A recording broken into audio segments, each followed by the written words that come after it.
স্যারেরা উপস্থিত হয়েছে। এখানে আমরা অনেক ছবি এঁকেছি। এখানে মেন বিষয় হচ্ছে গিয়ে জুলাই বিপ্লব 2024। এই জুলাই বিপ্লব 2024 সম্পর্কে এখানে অনেক ছবি আঁকা রয়েছে। এর মধ্যে এটা দ্বারা মানে হচ্ছে এই যে 2024-এ জুলাই সালে ছাত্ররা যে আন্দোলন করেছে, এর মূল বিষয় হচ্ছে যে রাজনৈতিক ছাড়া একটা দেশ তৈরি করা, যেখানে শুধু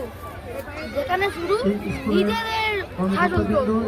এখানে কি আপনারা দেখতে পাচ্ছেন অনেক ছবি আঁকা রয়েছে। এর মধ্যে গিয়ে জুলাই বিপ্লবে মেন থিম, এইখানে যার যেটা ভালো লেগেছে সে সেটাই এঁকেছে। দেশ বদলায় এসব পৃথিবী বদলায়, এই উদ্যোগটা আমরা শুরু করেছিলাম 2024 সালের জুলাইতে।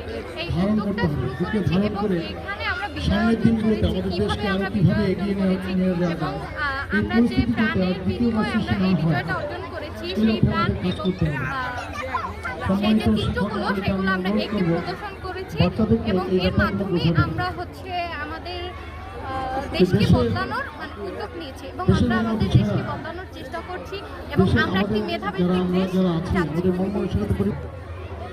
আর একই সাথে যে পরিষ্কার পরিচ্ছন্নতা অভিযান আজকে আমরা দেখলাম, এটা শুধুমাত্র যেন আনুষ্ঠানিক কোনো বিষয় না হয়। আমরা ছোটবেলায় যখন স্কুলে পড়াশোনা করেছি, আমরা প্রতি শুক্রবার পালাক্রমে আমাদের স্কুল প্রাঙ্গণ পরিষ্কার করতাম। এখন বিষয়টা অনেকাংশে দেখি যে অনেক স্কুলে গেলে দেখা যায় অপরিচ্ছন্ন, খুবই নোংরা। হয়তো জিজ্ঞেস করলে, টিচারদের জিজ্ঞেস করলে বলে যে এখানে পরিচ্ছন্নতা কর্মী নাই, এই জন্য স্কুল পরিষ্কার রাখা যায় না। এই অজুহাত কোনোভাবে মেনে নেওয়া যায় না। ছাত্রছাত্রীরা আজকে যদি আমাদের পরিষ্কার পরিচ্ছন্নতা না শিখে, তাহলে তো এরা কখনো মানে মনের দিক দিয়ে বড় হতে পারবে না। আজকে আমরা এই তারুণ্য উৎসবটা করতে চাচ্ছি মূলত আমাদের যে দেশে এই জুলাই অভ্যুত্থানটা হয়েছে, এই জুলাই অভ্যুত্থানে যে মানুষগুলো মারা গেছে তাদের স্মরণে আমরা এই চিত্রাঙ্কন অনুষ্ঠানটা আমরা আয়োজন করেছি।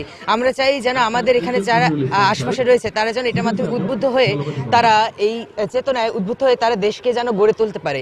আমরা এখানে নানা ধরনের ছবি এঁকেছি যেন মানুষ এগুলো দেখতে পারে এবং তাদের যেন যে এই যে একটি যে আন্দোলন হয়েছে, এতে যে মানুষেরা নানা রকম মানুষের শহীদ হয়েছে, তারা যেন তাদেরকে এখানে ফুটিয়ে তোলা হয়েছে। আমরা চাই যেন মানুষ এরা দেখুক এবং তারা এই চেতনা উদ্বুদ্ধ হয়ে দেশকে নতুনভাবে গড়ে তুলুক। আমরা এটাই আমাদের কামনা।